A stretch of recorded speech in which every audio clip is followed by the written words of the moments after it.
Hello. Today, on behalf of Renfrewshire Libraries, I'd like to welcome Sheila Templeton to share some of her insights and her take on the National Poetry Day's theme of vision. Sheila writes in Scots and English. She grew up in Aberdeenshire, so Scots is North East or Doric, though she now lives in Glasgow. She's a winner of a variety of competitions, worked with children, adults, had books published, and done a variety of things. Very supportive member of the Scottish writing community and further afield. She's a pleasure to listen to, beautiful reading voice, and she reads at just a pace that lets you savour the words. If you're interested in Sheila's poetry, her most recent collection is called Gathering, and it's published by Red Squirrel Press. So I'd just like to welcome Sheila Templeton. Hello, I'm Sheila Templeton. Thank you for inviting me to read in Paisley Library here on National Poetry Day.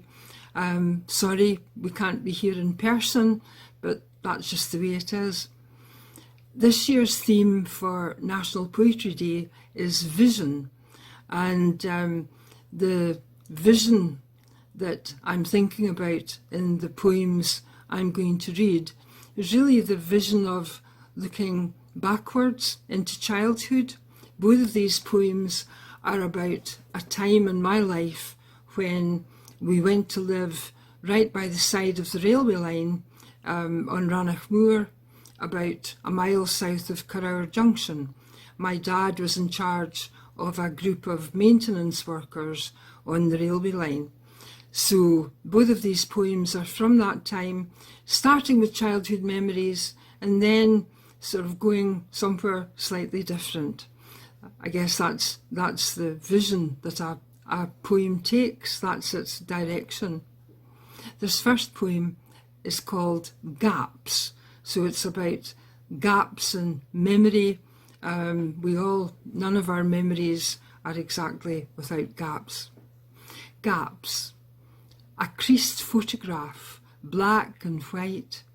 I'm scowling through tangled hair, my knees soft-buckled, boneless, the way small children stand, holding my little brother's hand. He's oblivious to the scolding we've had, his lint-white head bent in contemplation of whatever small life trembles on the bell heather springing round our sandalled feet. I asked him, 70 years on, what he remembers. A thick white cup, stamped British rail, no handle, swimming in that bright green sphagnum moss. No memory of that first winter, deer leaping the 7-foot snow fence against a backdrop of mountains, Daddy saving you from the train, Prince Charlie's glass in Fort William, the gap between being 2 and being 4, and Mammy weeping, crouched on a cold slate doorstep as blue-white milk pooled under her knees, broken glass glinting like sudden frost. No more milk. It's midwinter, the train only once a day. My 4-year-old voice, the attempt to mend, to mop up this puddle of despair. My party piece for visitors, much admired. I know everyone, I know their names. Ben Nalap, Carndarg, Ben Doran, Buchalate of Moor, the Black Mouth. And look, it's clear, we can see Schiehallion. Not understanding how that couldn't help, how the dirl of the burn was no company, the daylight swallowed by the grab of the dark.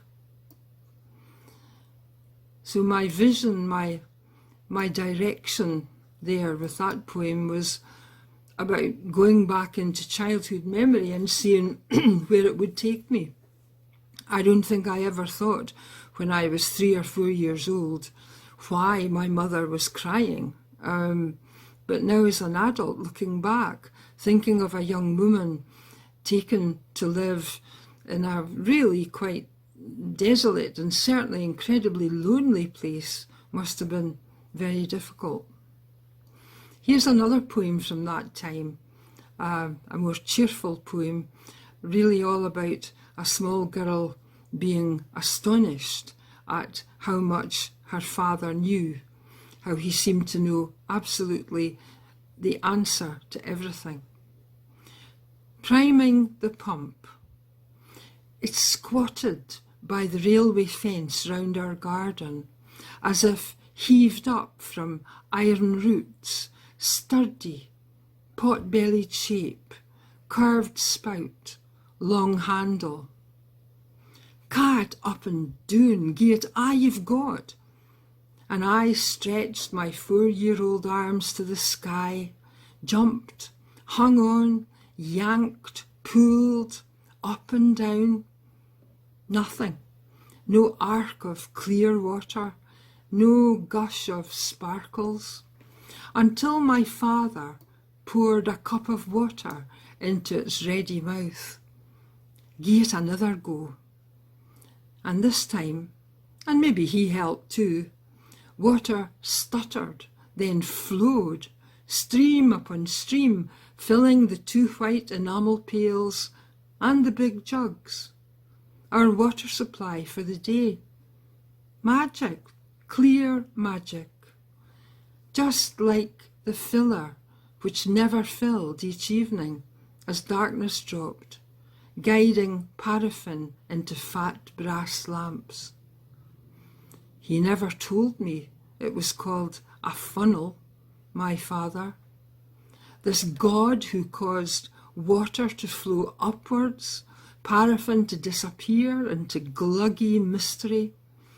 This lang chiel who daily strode the heather miles of railway track, checking for worn fish plates, loose bolts, splintered sleepers, who could stop an entire train with only 2 detonators, yes, bring its mighty steam rush to a hissing, grinding, fire-belching halt in any emergency, or even when we just needed milk.